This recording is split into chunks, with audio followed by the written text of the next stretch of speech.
Donc recoucou, je vous retrouve pour poursuivre le sujet du miroir inversé euh, dans la logique de raisonnement et d'avancement des personnes égotiques, à savoir que les personnes égotiques auraient une vision totalement euh, déformée de la réalité, de ce qu'elles vivraient dans la relation à une personne polarisée affirmée.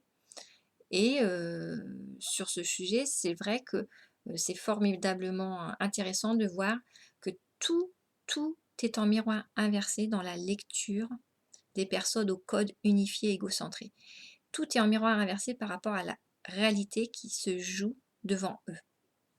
Si on voit que dans leur grand orgueil, par exemple, euh, les lectures d'une relation conflictuelle à une personne affirmée qui, sur le moment d'une situation abusive, lâcherait prise, cette lecture, comme quoi la personne affirmée lâcherait prise, dans leur regard, ce serait parce que cette personne affirmée reconnaît être dans le faux, reconnaît être en état de fragilité par rapport à la personne que cette personne au code unifié incarne.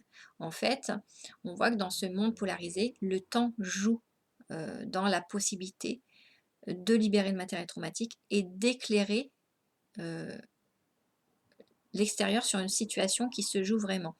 Ainsi, on voit, et comme je vous le dis dans les relations âmes jumelles, il y a toujours cette dynamique dont je vous parle, que la féminine doit se retirer à temps d'une situation dysfonctionnelle avec le masculin pour mieux revenir après afin de progressivement poser euh, les codes d'équilibre de la relation.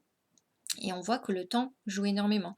C'est si vous ne prenez que le temps présent, à regarder une situation conflictuelle entre une personne abusive et une personne affirmée, vous aurez l'impression quelquefois que la personne affirmée euh, peut lâcher prise sur le moment, alors qu'elle n'a pas livré tous ses arguments pour se défendre.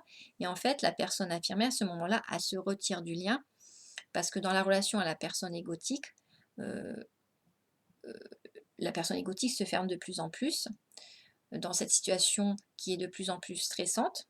Et la personne affirmée gère en se disant qu'il faut qu'elle garde par exemple la maîtrise émotionnelle, hein, que c'est important. Donc elle va se retirer sur le moment pour se ressourcer, mieux revenir et poser euh, ce qu'elle sa lecture légitime. Et donc cette façon de se retirer sur le moment peut être perçue par les personnes abusives comme une façon de reconnaître que la personne polarisée et qui lâche prise reconnaît son erreur par rapport à la personne qu'ils incarnent, la personne au code unifié égotique.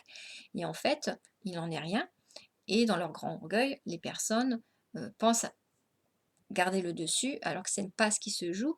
Mais comme les personnes affirmées savent qu'ils ne peuvent pas nécessairement obtenir justice sur le moment, et que le risque d'une non-maîtrise émotionnelle peut les mettre dans une situation faussement de discrédit, hein, puisque les personnes abusives vont essayer de grossir à la loupe la moindre faille de la personne qui est dans des codes équilibrés.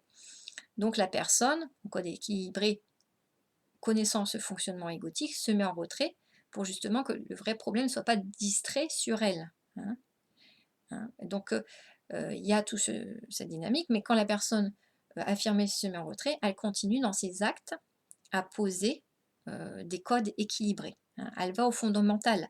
Fondamental, la personne équilibrée va prioriser ce qui est fondamental pour avancer. Donc les actes. Hein. Les actes. Et donc il faut pour cela garder une maîtrise émotionnelle et ne pas alimenter du matériel traumatique avec une personne égotique quand on voit que la personne égotique est de plus en plus dans le déni. Hein. Cela veut dire que les énergies finalement de la personne affirmée ne sont plus suffisantes, ne sont plus suffisamment puissantes pour maîtriser, contenir les énergies négatives de la personne égotique. Voilà, si je vous parle en énergétique pour que ça soit plus imagé. Donc à ces moments-là, la personne au code équilibré s'en va pour mieux revenir après, Mais quand elle repart, bien sûr, elle conserve en elle les codes équilibrés, les codes qu'elle tentera au mieux d'appliquer dans la matière, heu, dans le relationnel aux autres, et qu'elle tentera de mieux en mieux d'appliquer. Donc, c'est toujours savoir arrêter, une exposition aux peurs, comme dans une pho quand vous avez une phobie d'ascenseur, vous vous exposez un certain temps et vous vous arrêtez au bon moment. Vous arrêtez au moment où vous vous dites: «Bon, j'arrête là pour que demain je puisse me réexposer», puisque c'est dans l'exposition graduelle qu'on libère ses peurs. Là, c'est pareil par rapport aux phobies d'affirmation juste et aux phobies de poser les codes équilibrés. La personne, de cœur équilibré, elle va savoir aussi de mieux en mieux maîtriser émotionnellement pour certes poser, ce qu'elle doit poser afin d'être au plus près de ce qu'elle peut conserver, de ses possibilités, de liberté relationnelle afin d'équilibrer les liens. Mais quand elle voit, qu'il y a une tendance justement de la personne égotique à pouvoir prendre le dessus sur elle parce qu'elle est à ce moment-là en manque de confiance de sa légitimité et en manque de conscience de sa valeur d'équilibre, elle peut, là, elle va partir du lien pour mieux revenir après, hein. Donc on voit vraiment que tout ça, c'est les grands codes de la sagesse de monde matière, et ce monde matière est très méritant, hein. Ce ne sont pas des codes de faux semblants de mérite euh, qui, dans ces codes unifiés, n'ont que valeur artificielle, hein. Il n'y a aucun mérite à pratiquer des méditations chez soi, par exemple, hein. Donc, on est dans un monde relationnel et l'amour se prouve dans le relationnel aux autres. Donc cette capacité, cette sagesse à partager dans le cœur quand il est possible de partager dans le cœur et dans le juste 50-50, même avec les partages des personnes de cœur, il ne faut pas faire du 60-40, hein. Progressivement, on va de mieux en mieux vers le 50-50. Avec les personnes abusives, bien sûr, il est question aussi de mieux maîtriser pour ne plus avoir à rien partager avec les personnes abusives. Et comme je vous l'ai dit dans d'autres articles, quand vous avez donné trop de cœur à une personne égotique, imaginez vous donnez 30%, vous faites du 80-20 dans une relation à une personne égotique, vous donnez 30% de trop dans le lien, même plus si c'est une personne égotique, donc vous donnez 30% de trop dans le lien, donc la personne vous renvoie 30% de ses valeurs égotiques. Vous donnez 30% de vos codes équilibrés à la personne vous transmet 30% de valeurs égotiques. Donc vous ne pouvez pas vous en défaire en 2 secondes. Le temps de se libérer des logiques de raisonnement unifiées, égocentrées, va vous prendre du temps. Vous pouvez bien sûr les travailler dans d'autres liens, de façon plus soft, hein, puisque plus vous êtes dans des liens équilibrés, plus vous allez récupérer le surplus se donner en moins grande quantité, hein. Donc plus les codes sont équilibrés, moins vous donnez excessivement, mais vous allez pouvoir récupérer, par exemple, si vous avez mis 5% de plus dans une relation plus équilibrée, vous allez récupérer les 5% de valeur égotique de la personne. Donc c'est cela que vous allez pouvoir défaire si vous réglez ça avec la personne. Vous allez récupérer donc 5% de votre grand cœur que vous avez trop laissé à cet endroit-là. Donc 5% que vous avez trop laissé dans les 30% trop donnés à l'endroit d'une relation plus toxique. Donc tout ça, c'est vraiment de la logique vraiment de vases communicants, de systèmes polarisés, de hiérarchie des systèmes polarisés, que dans cet univers tout est loi électromagnétique. Et tout ça, c'est clair qu'on peut l'observer dans les observations relationnelles exhaustives, hein. Donc pour revenir à cela, hein, dites-vous bien que les personnes égotiques voient tout en miroir inversé et que quand vous allez, avec grande sagesse, humilité, savoir vous extraire d'une relation qui devient trop toxique, les personnes égotiques vont penser avoir le dessus. Et le tout, c'est d'agir avec sagesse et intelligence à ce moment-là, savoir partir en ayant confiance dans le temps, la conscience de votre solidité, euh, euh, et de la foi, mais pas de la foi en n'importe quoi, la foi en vous, la foi en votre courage, votre confiance, votre patience, votre persévérance à libérer progressivement dans le temps les problématiques d'équilibre dans une relation abusive. Et bien sûr, le fondamental est à privilégier. Le fondamental, ce sont les actes. Le fondamental, c'est d'aller aux priorités, des missions, essentielles dans votre vie, hein.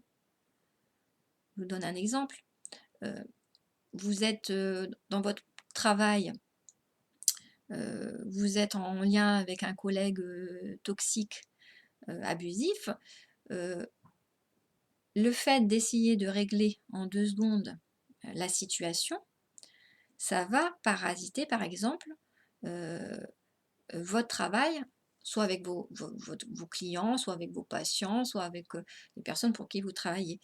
Donc à un moment donné, comme vous pouvez pas comme, le fondamental, c'est de faire bien votre travail de façon en qualité, vous allez privilégier ce fondamental, quitte à régler la problématique relationnelle avec le collègue progressivement, hein, et non pas d'un seul coup. Voilà. Ou pour avoir à éviter de de se désengager, d'un travail, que vous faites à cet endroit-là et que ça soit pas à vous de,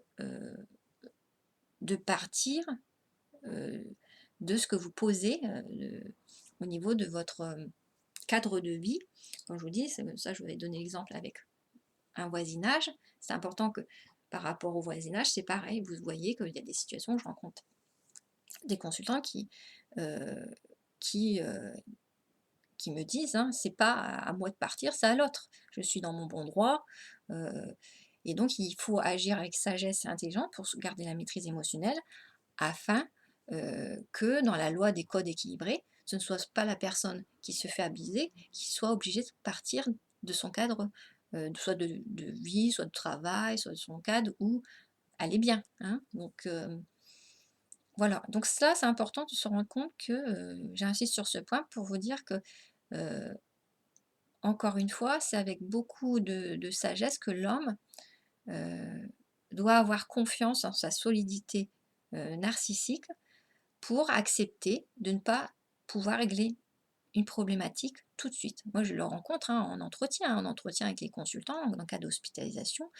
Les consultants voudraient soit régler un problème rapidement, tout de suite avec un résident avec qui il y a une situation abusive ou avec quelqu'un avec qui, de l'équipe il y a eu problématique et en même temps, c'est avec une grande sagesse qu'il faut savoir y aller tout doucement parce que c'est pas la personne hospitalisée de partir, alors qu'elle vient, se soigner au centre, hein.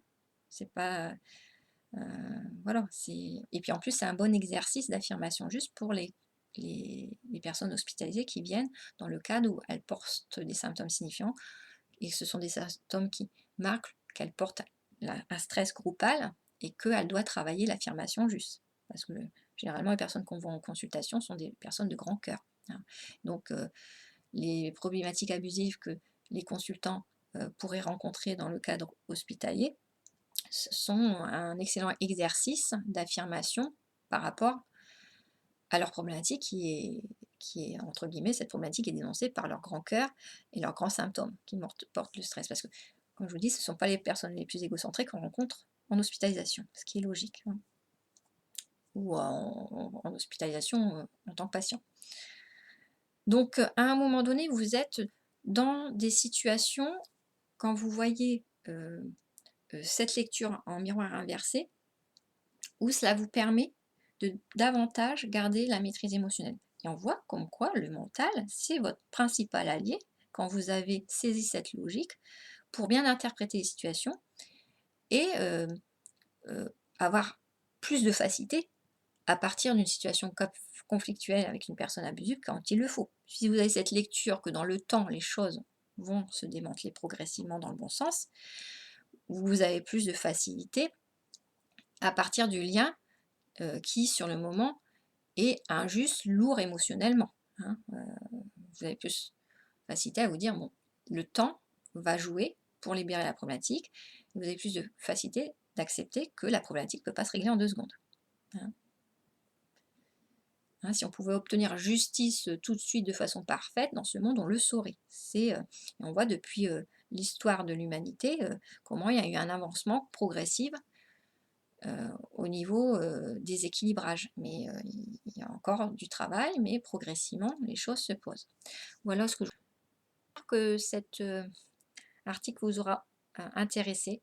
Je je ne doute pas que vous y réfléchissiez, que vous ayez beaucoup d'associations et d'idées, au travers de tous ces révélations faites par la logique des systèmes polarisés.